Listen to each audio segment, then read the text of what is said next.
और कांग्रेस के जो प्रयास हैं, हमारे लोकतंत्र को मजबूत रखने के जो प्रयास हैं और उसमें जो भागीदारी का हमारा अधिकार बनता है, उसको लेकर आपने रुचि ली है। इसके लिए हम आपके आभारी हैं और आपको धन्यवाद कहते हैं। मैं यहाँ आया था, हमारे विद्वान अधिवक्ता चौहान साहब यहाँ पर मौजूद हैं, जो सुबह 11 बजे से जूझ रहे थे, बहस कर रहे थे। जो कल गतिविधियाँ यहाँ थी उनका जवाब देने का प्रयास कर रहे थे और बता रहे थे कि हमारा केस कितना मजबूत है। और इन्होंने पहले से ये भी संकेत दे दिए थे कि हमारा जहाज़ हमको लेकर यहाँ पहुँचेगा तो 1 बजे से पहले हम यहाँ पहुँच जाएंगे। और इन्होंने प्रयास किया कि 1 बजे तक मामले को खींचें, लेकिन 1 बजे तक हम यहाँ पहुँच गए, पौन पर पहुँच गए, 12:30 बजे पहुँच गए, लेकिन उस समय तक केस को क्लोज़ कर दिया गया था। और ये कहा गया कि अब हम कितना सुनेंगे, एक दफ़ा हम आपकी बात सुन चुके हैं, अब हम और कितना सुनेंगे, उसको क्लोज़ कर दिया गया।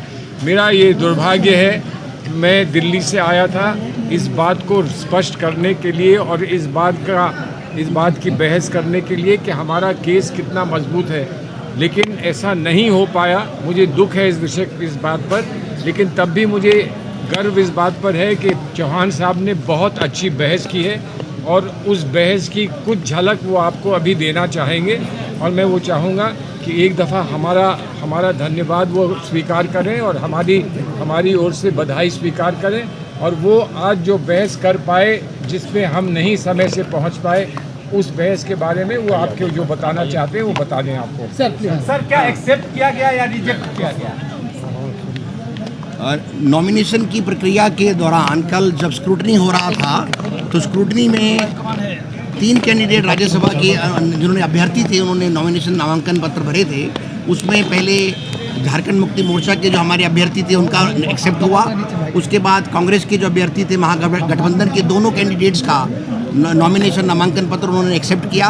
और जब एक इंडिपेंडेंट कैंडिडेट है परिमल नाथवानी, उनका जब नॉमिनेशन आया तो नमन बिक्सल जी हैं कौनगिरी के एमएलए साहब, वो जो प्रपोजर हैं प्रणव झा जी के, उन्होंने ऑब्जेक्शन किया। और उस ऑब्जेक्शन को हमने लिया कि जो नाथवानी परिमल जी हैं, इनका जो असली नाम है वो नाथवानी परिमल नहीं, परिमल नाथवानी है। और साथ ही इन्होंने जो अपना एफिडेविट में इतनी ग्लेरिंग डिस्क्रिपेंसी है और जो डिफेक्टिव एफिडेविट है कानून के तहत, उसमें उन्होंने एफिडेविट फाइल नहीं किया।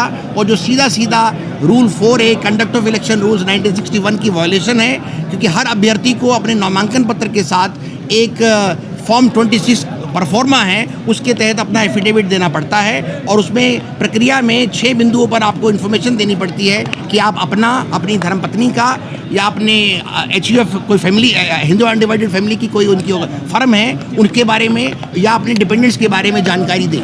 इसमें इन्होंने क्या किया, इन्होंने सारे कॉलम उड़ा दिए और 2 कॉलम केवल अपना और अपनी पत्नी के बारे में इन्होंने जानकारी उपलब्ध कराई, जो कि आपके सब दीर्घा में लगा हुआ है और इंटरनेट पर भी उपलब्ध है। हमने जब वो सब पढ़ा और हमने बिंदुवार क्रम में उसका जब हमने वो तहकीकात की, तो हमने पाया कि ये जो एफिडेविट है ये गलत है और ये गलत नहीं हो सकता। और हमने जब दिया उनको ऑब्जेक्शन, और ऑब्जेक्शन के तहत जब उन्होंने उसको 4 बजे कल 4 बजे रिटर्निंग ऑफिसर साहब ने एक उनको लेटर दिया कि इस क्रम में आप अपना कोई कंडिकावार अपना जवाब दें। तो उन्होंने क्या किया, बड़ा स्मार्टली अपने कंडिकावार जवाब में एक नया एफिडेविट सारी त्रुटियों को ठीक करके फाइल कर दिया, जो कि एक गैर कानूनी है। रिटर्निंग अधिकारी इस कंडिकावार रिप्लाई के साथ कोई भी एफिडेविट, कोई भी नया डॉक्यूमेंट एक्सेप्ट नहीं कर सकते।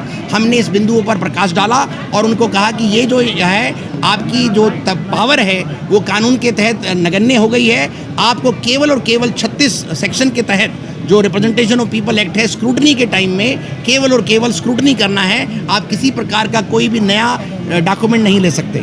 और अभी जब सारा बहस किया, उन्होंने कंसीलमेंट किया, सप्रेशन ऑफ मटेरियल फैक्ट है कि वो एक गुजरात पेटकोक के डायरेक्टर हैं, उनके बारे में कोई जानकारी नहीं दी। उनका दिल्ली में एक फ्लैट है CWG कॉमनवेल्थ गेम्स विलेज में, उसके बारे में कोई जानकारी नहीं दी। वो जानकारी उनके पिछले एफिडेविट में उपलब्ध है। और उसके बाद उन्होंने कई जो क्वेरीज हैं उनके बारे में कोई भी अपना आंसर नहीं दिया। इसलिए फॉर्मेट, बिल्कुल फॉर्मेट चेंज है, वो इलीगल फॉर्मेट है, गैर कानूनी है। और हमें आशा है कि जो होना चाहिए वो उनका नामांकन रद्द होना चाहिए। पर जो लग रहा है उसके बारे में भी कोई टिप्पणी नहीं कर सकता। अभी मैं जब मुझे आदेश की प्रति मिलेगी, क्योंकि उन्होंने 12 बोला है कि 5 या 6 बजे तक वो आदेश की प्रतिलिपि देंगे, तो उसके बाद ही हम कोई आपको बात बता सकते हैं। धन्यवाद।